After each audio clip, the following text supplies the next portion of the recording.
Hey, I'm James from Smoking Dead Barbecue, and today I'm doing my first low and slow smoke on the Masterbuilt 1050. So I want to, just like you, get to the head-to-head where I put the Masterbuilt against something like my cheap offset smoker, the Oklahoma Joe's Highland, which I've had for now nearly half a year. But that wouldn't really be a fair fight since this is brand new, where I've got 6 months of experience on the Oklahoma Joe's. I want to be able to get the most out of each grill to be able to give it a fair fight to answer the question, what really deserves your money in this entry-level smoker category? Going an offset with some of the pros and the cons that come with the inexpensive offsets, or something like this automatic computer controlled pit from Masterbuilt, which is gravity fed and charcoal. So to answer that question, I want to get a couple more reps, which is what I'm doing today. So I picked up a lovely looking pork picnic that I'm going to do low and slow, starting at 225 degrees, build up some great smoke, and then crank the heat later on to about 270 degrees. So to get started, let's move over to the charcoal chimney and build our fire at our smoking wood, and then I'll take you over to the kitchen so we can start to prep our pork picnic. Open up our charcoal vent. We'll add in some charcoal, but just before I do, I'll show you a clip here. I added just a couple pieces of smoking wood. I'm not going to fill up the hopper. I'm going to go a couple inches of charcoal, another couple pieces of wood, and repeat. I'll take it fast forward while I do that.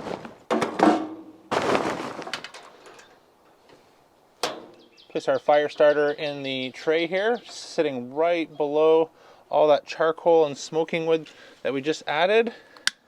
Light that up. Close our door, remove our heat plates next. Remove our 2 plates. Hang them there. Power on. 225 to start sounds great. All right, let's do a quick prep on our pork picnic, which is just about 8 pounds. In a future video, I'm going to be doing a bit of a rub head-to-head between some of the most popular Texas rubs, but for now, I'm just getting a baseline feel for what I like, what makes each one different, and then I'll show you how to recreate them at home. But for today, I'm going to go with the Black's rub. Let's get our pork picnic out of the packaging. So if we wanted to keep this fat cap on, the game plan that would work best for this is to actually puncture it with a bunch of holes and absolutely cake on some Diamond Crystal Kosher salt on top of this and put it in the refrigerator to dry out. That would be about the only way to get some good crackling if that's what we were going to do. But today, my game plan is actually to remove the fat cap. So I'll take it fast forward while we trim this off. So there, we've got our pork skin off, so now we can get to work on our fat cap and getting some seasoning down into our meat. Okay, let's make our crosshatch. Just run our knife about an inch or so apart, and then we'll come across the other way. Doesn't need to be too perfect. This is just going to give a bit of a cavity for some of our seasoning to fall down into. A little yellow mustard for a binder. Hot sauce would work nice as well.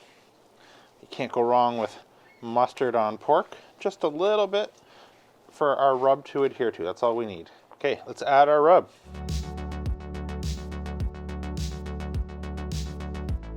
Grab a meter probe, which I'm going to insert down past the line, and I'm going to take care to try and avoid the bones. I can feel I've got a bit of a free space right over here. That looks good. Go past that line. We're ready to get this on the pit. All right, our pit is up to temperature, and in the comments of my last video, some of you Masterbuilt owners let me know you actually get the best result on the 2nd level shelf. So I've removed the 3rd level because this would just be touching, and then to slide a drip pan underneath. So I've got my smokeware drip pan covered in foil.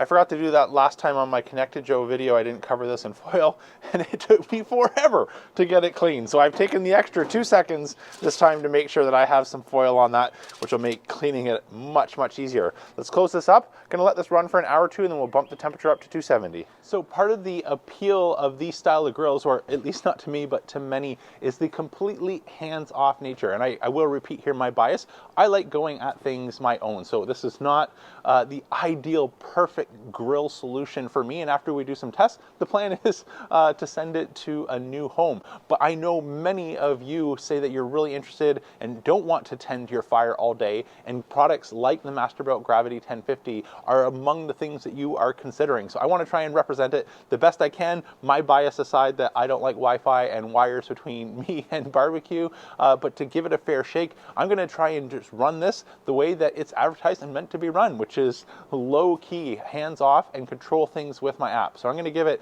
2 hours at 225 now that we've got our picnic on, and then I'm going to bump that up to 270 using the app. And the only intervention that I'm going to do as the human riding along for this cook is to add a little bit of spray sort of on the hour mark as things potentially start to dry out. I'll rejoin you a little bit later with any updates, and then much later in the day for our taste test.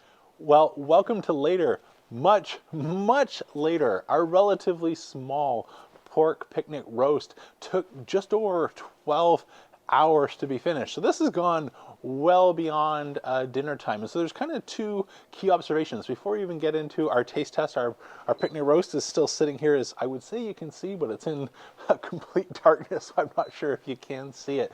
There's the first observation is the Masterbuilt 1080 shares a little bit of a similar cooking property to any of my offsets in the sense that it doesn't cook as fast as what I get in a Kamado Joe. And that's because, again, we have the same heat signatures in all grills, but to differing levels of intensity or strength. So if we look at conduction heat, where we've got food sitting on a hot grill, in a Kamado style grill where the fire is coming directly below, that's often high, if not sometimes too high, and we have to mitigate that down so we don't end up burning our bottom. Here on the Masterbuilt, I went to the second level, and so we are, I'd imagine here if I was recording at great temperature, much lower.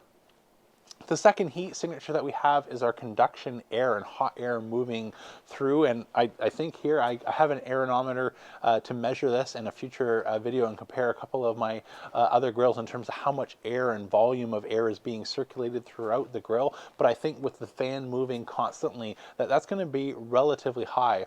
The real impact here in terms of the difference between maybe a ceramic style grill and an offset or the Masterbuilt Gravity series is going to be the radiant heat. We're just not heat soaking in near as much heat. I can put my hand on this and it's not hot to touch, and as you can tell maybe from the breath, I don't know if it's showing up in darkness, but it's cooled off significantly here as we've lost the sun several hours ago, and this shows up in cook times more similar to an offset than a Kamado style grill, which I sort of used as my modeling for having this meal done for dinner time.